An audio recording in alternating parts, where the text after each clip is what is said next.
So I've tried to download and upload this video quite a few times over the course of the past few days, and my hotel internet is just not cooperating, which is kind of a good segue into this week's video journal, which is all about stress. So we were asked to take an assessment, and in that assessment, it really told you how stressful a life you lead. And so there were some questions that went along with it, and these are my responses.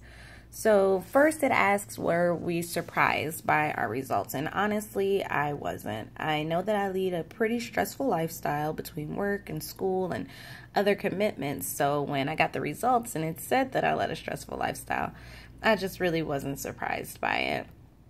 The major stressors impacting my wellness, I would have to say that those are school and work, and that balance that you need to be able to successfully maintain them both.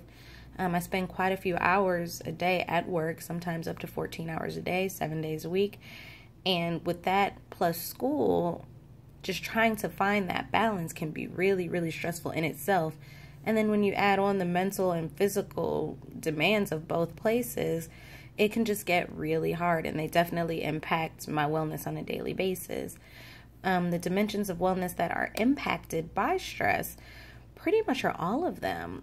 Stress can affect everything with the exception for me of environment. It can affect your work. It can affect your friendships. It can affect your family. It can affect what type of education you seek, if any at all. Stress really can touch you in every single part of your life without you even meaning to. And it can have a negative effect on the things that you have going on. The technique that I like to use when I'm stressed is definitely meditation.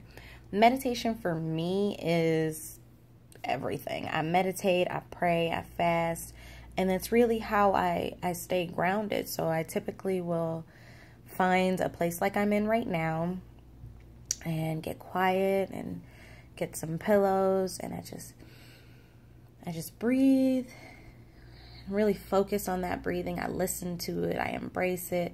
And once I've lowered my heart rate and kind of found that calm place, that's when I start to talk to God. I tell him what's really stressing me out in life and what I need and what I want. And just after those conversations, I typically feel a whole lot better.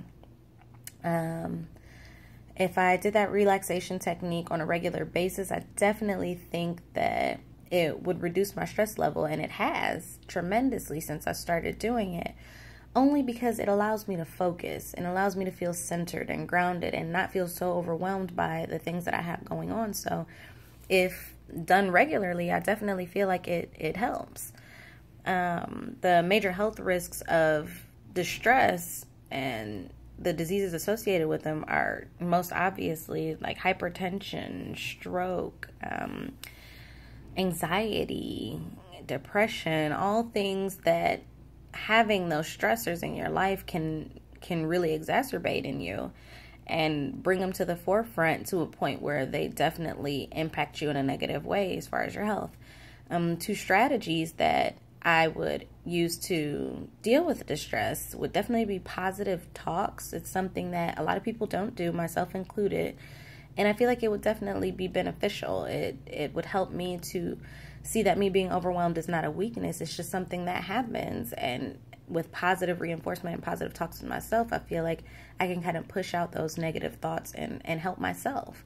And also exercise. It's something I don't do very often, and it's a nice physical release for everything that I have going on. So I definitely would try that and want to do that. Well, that's it. That was the end of the questions. I don't want the video to get too long since I'm already having issues uploading and don't want to cause more stress.